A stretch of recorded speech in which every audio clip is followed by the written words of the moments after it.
Gold trusted gold buyers మీరు తాకట్టు పెట్టిన బంగారాన్ని విడిపించి ఈ రోజు ఉన్న మార్కెట్ ధరకు కొనబడను.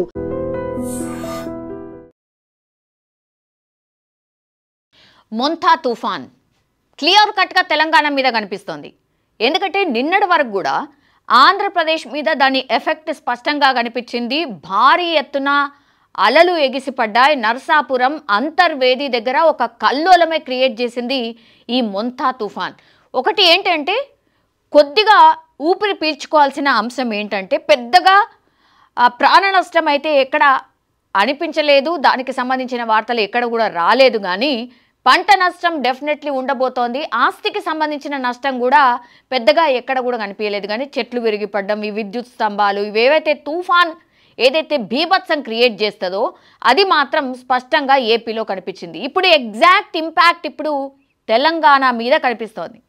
తెలంగాణ మీద మొంతా తుఫాన్ ఎఫెక్ట్ కొన్ని డిస్ట్రిక్ట్స్ని పూర్తిగా రెడ్ జోన్లోకి నెట్టింది, రెడ్ అలర్ట్లోకి నెట్టింది. ఆల్మోస్ట్ తెలంగాణ వ్యాప్తంగా కూడా భారీ వర్షాలు, అతి భారీ వర్షాలే నమోదయ్యే అవకాశం ఉంది అని స్పష్టంగా ఈ మ్యాపే మీకు చెప్తోంది. మీకు ఇటువైపు కనిపిస్తుంది ఇది హైదరాబాద్ యొక్క సిచ్యువేషన్. నగర వ్యాప్తంగా కూడా పొద్దున్నుంచి కంటిన్యూషన్గా వర్షం పడుతోంది. ఈ సిచ్యువేషన్ అన్ని రోడ్స్ మీద కనిపిస్తోంది. పూర్తిగా ట్రాఫిక్ జామ్ ఉంది. వాటర్ లాగింగ్ పాయింట్స్ కనిపిస్తూ ఉన్నాయి. పూర్తిగా వెదర్ అంతా కూడా కూల్గా మారిపోవడమే కాదు, ఈ ముప్పు ఎక్కడి వరకు వెళ్తుంది అని అంటే అగైన్ మూసీకి వరద వచ్చే అవకాశం కనిపిస్తుంది. ఈ మాట ఎందుకు అనుకున్నా అంటే వికారాబాద్ అనుకోండి, రంగారెడ్డిలో అనుకోండి వర్షం దంచి కొడుతుంది. అంటే భారీ వర్షమే పడుతోంది. ఆ భారీ వర్షం వల్ల మళ్ళా కూడా ఈ ఉస్మాన్ సాగర్ గేట్లు ఎత్తిండ్రు. మనకు తెలుసు ఉస్మాన్ సాగర్ గేట్లు ఎత్తినప్పుడల్లా అగైన్ డైరెక్ట్గా వాటర్ అంతా కూడా మూసీలో వదులుతారు. చాదర్ఘాట్ కానీ ఆ ప్రాంతాలు కానీ పూర్తిగా మళ్ళోసారి వరద ముప్పులో మునిగే అవకాశం ఉంది. ఎందుకంటే ఐఎండిఏ స్పష్టంగా చెప్తోంది మీకు ముప్పు ఉంది. ఐఎండి హెచ్చరికల్లో అదే చెప్తోంది. 6 గంటల పాటు ఏపీ మీద, 24 గంటల పాటు తెలంగాణ మీద మొంతా తుఫాన్ ఎఫెక్ట్ ఉండబోతోంది.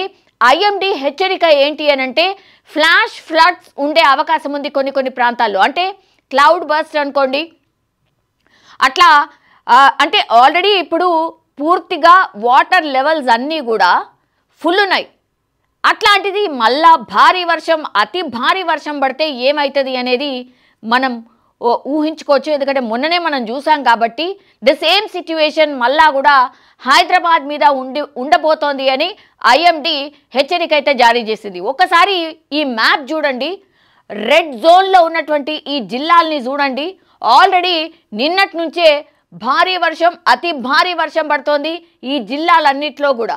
మీరు రెడ్ జోన్లో ఫస్ట్ చూస్తే గనక ఆదిలాబాద్ పైనుంచి ఆదిలాబాద్, నిర్మల్, కొమ్రంభీం, ఆసిఫాబాద్, మంచిర్యాల్, జగిత్యాల్, పెద్దపల్లి, రాజన్న సిరిసిల్ల, కరీంనగర్, సిద్దిపేట, హన్మకొండ, వరంగల్, జనగాం, యాదాద్రి భువనగిరి, మహబూబాబాద్, ఖమ్మం, సూర్యాపేట, ఆ తర్వాత నాగర్ కర్నూల్. మీరు చూడండి ఈ డిస్ట్రిక్ట్స్ అన్నీ కూడా ప్రస్తుతం రెడ్ జోన్లో ఉన్నాయి. ఆల్రెడీ ఒక లెక్క ప్రకారం అయితే హైయెస్ట్ రెయిన్ఫాల్ ఎక్కడ నమోదైంది అనేది నేను ఇప్పుడు చెప్పే ప్రయత్నం అయితే చేయబోతున్నా. యాక్చువల్లీ ఒక లిస్ట్ అయితే టాప్ 30 డిస్ట్రిక్ట్స్ ఆర్ ప్లేసెస్ ఎక్కడెక్కడ ఎంత రెయిన్ఫాల్ నమోదైంది నేను చెప్పే ప్రయత్నం చేస్తాను. యాదాద్రి భువనగిరి అద్దగూడూరులో దగ్గర 116.5 మిల్లీలీటర్ల వర్షపాతం పడింది. అది హైయెస్ట్ అన్నమాట యాదాద్రి భువనగిరి. ఇప్పుడు రెడ్ జోన్లో కనిపిస్తోంది యాదాద్రి భువనగిరి. ఈ ప్లేసెస్లో ఈ రెడ్ జోన్ ఎక్కడైతే ఉందో అక్కడ హైయెస్ట్ రెయిన్ఫాల్ నమోదైంది.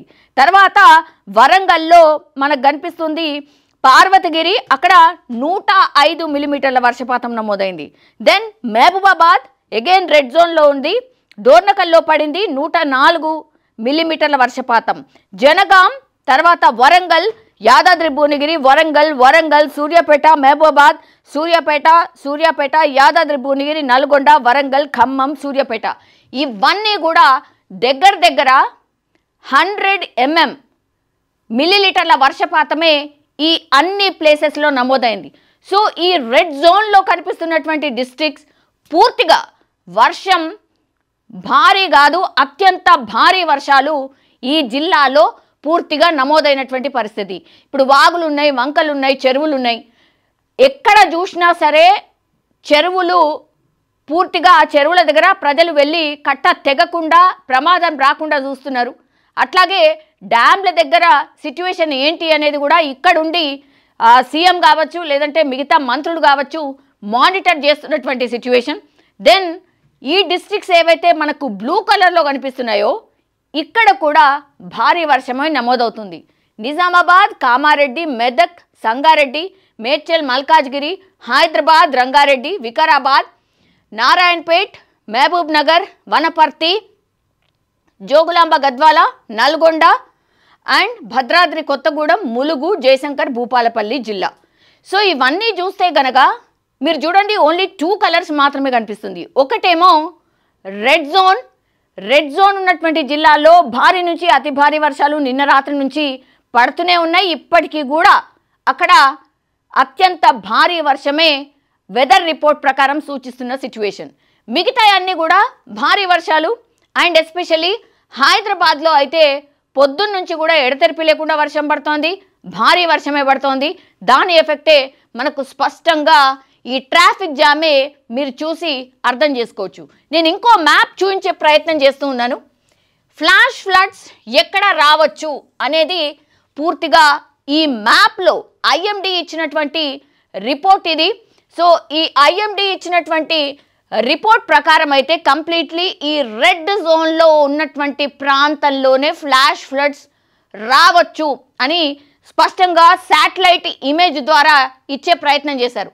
24 hours outlook for the flash flood risk 30th రోజు లో to moderate flash flood risk likely over few watersheds and neighbourhoods of following 24 hours తెలంగాణలో Adilabad, Nirmal, Nizamabad, Jagtial, Kamareddy, Karimnagar, Siddipet, Warangal urban, Jangaon, Yadadri Bhuvanagiri, Warangal rural, Mahabubabad, Medak, Medchal, Malkajgiri and Peddapalli డిస్ట్రిక్ట్స్లో ఫ్లాష్ ఫ్లడ్స్ రావచ్చు.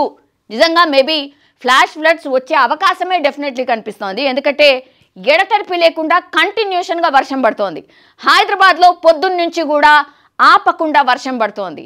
ఈ ఎఫెక్ట్ ఎట్లా ఉంది అనేది కూడా ఈ స్క్రీన్ మీద మీరు స్పష్టంగా చూడొచ్చు. ఎక్కడ దాకా కూడా పూర్తిగా ట్రాఫిక్ జామ్ అయిపోయింది. కొద్దిసేపు వర్షం పడితేనే అల్లకల్లోలం అయిపోతుంది ట్రాఫిక్కి సంబంధించి. అట్లాంటిది పొద్దున్న నుంచి కూడా వర్షం పడుతోంది. చాలామంది కూడా ఆఫీసులకి లేట్గా చేరుకున్న పరిస్థితి. చాలామంది వాళ్ళ వర్క్స్ని పోస్ట్పోన్ చేసుకున్నారు. ఈవెన్ ట్రాఫిక్ పోలీసులు కూడా అదే చెప్తున్నారు, అత్యవసరం అయితే తప్పించి బయటకు రాకండి. బికాస్ ఇది 24 గంటల పాటు ఈ వర్షం ఉండబోతోంది. అండ్ హైదరాబాద్ డిస్ట్రిక్ట్కి కూడా ఒక రకంగా వార్నింగ్. మెదక్, మేడ్చల్, మల్కాజ్గిరి అంటేనే మీరు అర్థం చేసుకోవచ్చు. హైదరాబాద్ శివారు ప్రాంతాల్లో కూడా అత్యంత భారీ వర్షం పడవచ్చు. అక్కడ ఫ్లాష్ ఫ్లడ్స్ వచ్చే అవకాశం ఉంది అని స్పష్టంగా ఐఎండిఏ చెప్తోంది. దీని ప్రకారమే ఇప్పుడు గవర్నమెంట్ కూడా ప్రిపేర్డ్ అయినట్టుగా మనకైతే అర్థమవుతోంది. ఇంకా కేవలం వాళ్ళు ఇచ్చిన వార్నింగ్ 11:30 ఆ ప్రాంతంలో ఇచ్చిండ్రు. 24 గంటల్లో ఎప్పుడైనా ఉండొచ్చు అన్నారు. అంటే రేపు ఈ టైం వరకల్లా కూడా ఫ్లాష్ ఫ్లడ్స్ వచ్చే అవకాశం ఉంది అని ఎక్స్పెక్ట్ చేస్తున్నారు. ఐఎండి ఇచ్చినటువంటి రిపోర్ట్ కూడా ఇదే. సో ఒక రకంగా ఏపీలో బీభత్సం అంతా అయిపోయిన తర్వాత ఇప్పుడు తెలంగాణలోకి ఎంట్రీ ఇచ్చింది ఈ మొంతా తుఫాన్. సో అది ఒక రకంగా అల్లకల్లోలమే క్రియేట్ చేస్తోంది. ఫ్లాష్ ఫ్లడ్స్ ఒకవేళ వస్తే సిచ్యువేషన్ని హ్యాండిల్ చేయడానికి కూడా గవర్నమెంట్ అన్ని చర్యలు అండ్ అన్ని ఆదేశాలు గ్రౌండ్ లెవెల్లో ఇచ్చినట్టుగా చెప్తున్నారు. వెదర్ ఆఫీసర్స్ పూర్తిగా శాటిలైట్స్ ఇమేజెస్ కావచ్చు, ఐఎండి ఇస్తున్నటువంటి వార్నింగ్స్ కావచ్చు, అవన్నీ ఫాలో చేస్తూ ఇక్కడున్నటువంటి డిఆర్ఎఫ్ టీమ్ని, ఎన్డీఆర్ఎఫ్ టీమ్ని, ఎస్డీఆర్ఎఫ్ టీమ్ని, గవర్నమెంట్కి సంబంధించిన అన్ని అఫీషియల్స్, కలెక్టర్స్కి కూడా పూర్తిగా మెసేజెస్ ద్వారా ఎట్లా అలర్ట్ ఉండాలి, లోతట్టు ప్రాంతాల వాళ్ళని ఖాళీ చేయించే సిచ్యువేషన్ ఉందా, డ్యామ్స్ దగ్గర సిచ్యువేషన్స్ ఏంటి, ఇవన్నీ కూడా మానిటర్ చేయండి. ఎక్కడ కూడా ప్రాణ నష్టం ఫస్ట్ జరగకుండా చూడండి ఒకటి, ఆ తర్వాత ఆస్తి నష్టం జరగకుండా చూడండి. దెన్ మిగతా అన్నీ కూడా మళ్ళీ తర్వాత చూసుకోవచ్చు అనేది కూడా క్లియర్ కట్గా వాళ్ళకు అందినటువంటి ఆదేశంగా స్పష్టంగా మనకైతే అర్థమవుతోంది. సో చూడాలి మరి ఈ 24 గంటల్లో ఐఎండి చెప్తున్నట్టుగా ఒకవేళ ఫ్లాష్ ఫ్లడ్స్ హైదరాబాద్లోనే వస్తాయి, ఏంటి సిట్యుయేషన్? మళ్ళీ ఇప్పుడు మూసీకి సంబంధించే పెద్ద ఎత్తున ప్రచారం, అక్కడ మళ్ళీ నిర్వాస ప్రాంతాలకు వీళ్ళందరినీ కూడా తరలించే అవకాశం ఉందా? బికాస్ మళ్ళా కూడా ఇప్పుడు ఉస్మాన్ సాగర్, హిమాయత్ సాగర్ గేట్లు ఓపెన్ చేశారు, పెద్ద ఎత్తున వాటర్ అన్నీ కూడా మూసీలో ఫ్లో అవుతోంది. కాబట్టి మరి అగైన్ చాదర్ ఘాట్ పరిస్థితి ఏంటి, లేదంటే మూసీ పరివాహకాల ప్రాంతాల పరిస్థితి ఏంటి, వాళ్ళందరినీ కూడా మళ్ళీ నిర్వాసిత ప్రాంతాలకు తరలించే సిచ్యువేషన్ వచ్చిందా అనేది కూడా ఇప్పుడు పెద్ద ఎత్తున చర్చ అయితే నడుస్తున్న సిచ్యువేషన్ అయితే కనిపిస్తోంది.